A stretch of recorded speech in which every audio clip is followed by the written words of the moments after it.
All right, good morning, everybody. Crop rotations are one of the most important decisions that go into planning a farm's success. Having a proper crop rotation can make not only the current growing season successful, but many future seasons as well. Profit is often one of the biggest deciding factors for farmers when they are establishing their crop rotation. In chasing this profit, we can see that some growers are skipping out on good agronomic practices and shortening their rotations to the crops that pay the bills. The one crop that fit this needs is canola. Canola has been the cash crop that has been paying the bills for Canadian farmers for many years. These canola rotations are getting pushed shorter and shorter, and in many cases even being planted back to back. Planting a canola on canola rotation is a practice that is not sustainable for the future of canola production. It raises the risks of higher disease pressure, higher pest pressure, and leads to lower yields compared to lengthened rotations. To ensure agriculture production remains sustainable, we need to eliminate canola on canola production. Monoculture is the practice which entails growing the same crop on the same land repeatedly. The chief forces driving the shift towards monoculture were mechanization, the improvement of crop varieties, and the development of chemicals to fertilize crops, control weeds, and pests. Therefore, canola on canola is a prime example of monoculture. Although canola on canola is not always the best agronomy decision, it does have many advantages for the farmer. Growing canola on canola is specialization dictated by economies of scale. Benefits include specialized crop production, high efficiency, and simplicity. Growing canola on canola tends to be easy, simple, and focused. A way to stabilize the agronomy downfalls of growing canola on canola is to incorporate the practice of intercropping. Fields with a short interval between canola crops should be scouted more frequently and intensively for pests and other rotation-related issues. Keeping accurate records to identify any trends towards increasing problems that may indicate a need to decrease canola frequency in the rotation. Doing this causes more work for the farmer or more money, as they may have to hire an agronomist to do the checks for them. So yes, there would be an increase in scouting required to ensure that canola on canola field doesn't have a high disease or weed pressure. However, additional scouting would also be required if it were illegal to ensure that no one was breaking the law.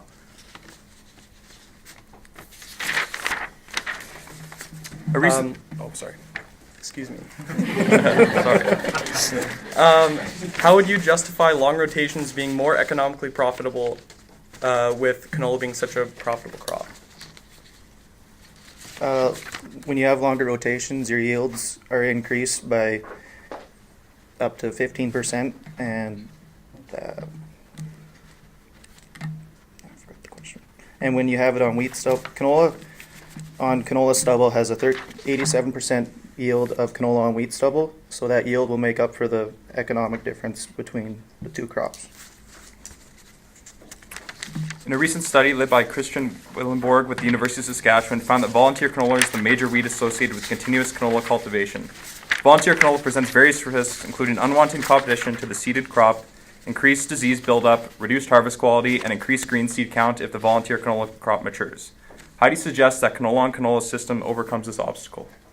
One of the large issues with canola on canola would be the volunteer canola, as well, that leads to struggles at harvest and flea beetle presence.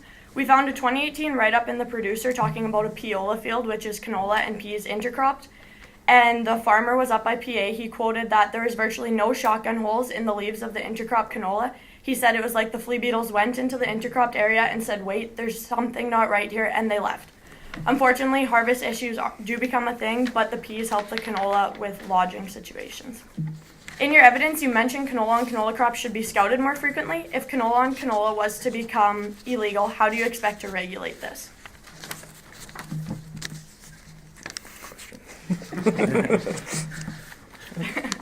You state that monoculture and intercropping are the answer to canola on canola production, yet none of your evidence refers to canola on canola production or any type of canola production. It refers to monoculture and intercropping in broad terms. How do you suggest that these practices be utilized for canola and canola production?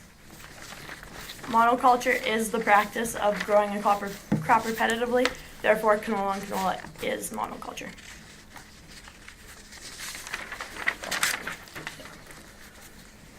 In the case of a small farmer who does not have the land quantity to fit canola well into a longer rotation, what crops do you suggest farmers grow that can confirm a profitable return similar to canola? Well, if it's a small farmer, they can grow wheat and barley and peas in their rotation.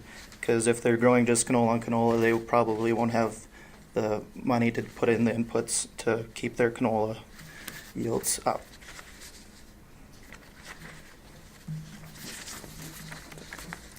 Question. Growing the same crops year in and year out depletes valuable soil nutrients that plants rely on, so this deficiency needs to be compensated by using more increased amounts of fertilizer. At some point, this will no longer be economical for the farmers to continue. How do you suggest that farmers doing monoculture intercropping overcome this obstacle? Intercropping actually improves the soil fertility through biological nitrogen fixation with the use of legumes, and it increases soil conservation through the greater ground cover. When it comes to fertilizers, if you were to have a pea and canola intercropping, you'd seed the peas first with inoculant and a bit of starter NPK. The canola is seeded second and much shallower with a little starter NPK and sulfur. The rates are significantly cut because the peas begin to fix nitrogen for the canola. In your evidence, you stated that long-term sustainable canola production will increase with cropping system diversity. Do you not believe that intercropping is a diverse cropping system?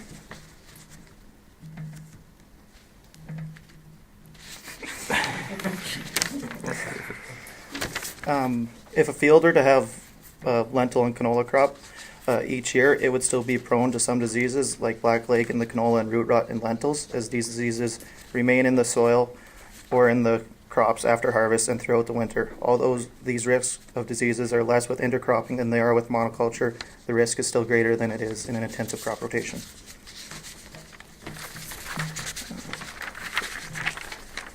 Weeds and insect pests can spread faster in monoculture because of the lack of biological diversity. When one plant is susceptible to a pest, it means that all other plants of the same species are likely to suffer from it. Is there a way to overcome this in canola and canola production? This would just bring us back to the 2018 write-up in the producer talking about the piola fields and the flea beetles, where the beetles would leave the field because they were unable to find all the canola. And okay, unfortunately, there's no true solution to blackleg yet. Although researchers are working on it, do you truly believe that a longer rotation would combat blackleg overall? We do believe that it wouldn't combat it completely, but it will definitely suppress the effects of blackleg. Overwinter blackleg, if it's on a canola rotation, it stays in that stubble. So if it's staying in that stubble and you're planting that canola back on that crop, it's just going to increase that disease pressure the next year with that canola crop. So if we lengthen that rotation, it'll suppress the effects of that disease and maybe lower some resistance as well. But who knows if it will get rid of it completely? That's up to the case of the future, maybe genetics. But right now, not definitely suppress it, but not get rid of it. In your evidence, you state that monoculture is an effective way in increasing crop yields and minimizing costs, but we didn't find any of your data that prove this in numbers. We found that canola in the back-to-back second year has a 15% yield drop. So how do you propose that monoculture increases yield when your evidence proves otherwise? From the country guide, we found that growers in Saskatchewan have seen yield benefits of anywhere from 10% to 60% when converted into what's called a land equivalent ratio, which is the amount of land needed to grow both crops if they were grown separately. One of the benefits to growing canola and canola would be the simplicity for the farmer and the ability to have more focus with surefire returns. If legally you had to incorporate a longer rotation, how do you suggest a farm support themselves through the experimental stage of learning what crops they can feasibly grow in the canola's place? Well, most farmers already have some rotation, if not all rotation, so there wouldn't be much of a learning curve for farmers, and like there might be a couple that need to learn it, but most would already know what they're supposed to do.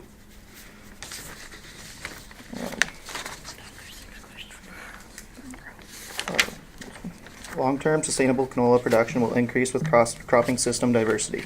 Canola yields always increase as wheat or barley and field peas were added to the rotation, according to nrcresearchpress.com. This being said, how can canola and canola production through monoculture or intercropping be sustainable? Intercropping is the practice of growing two or more crops in the same field at the same time. By incorporating an intercropping rotation such as peas and canola, known as piola, it adds diversity to one's cropping system. You guys can already answer this, but we'll shoot. Weed and insect pests can spread faster in monoculture because of the lack of biological diversity. When one plant is susceptible to a pest, it means that all other plants of the same species are likely to suffer from it. Is there any way to overcome this in canola and canola production?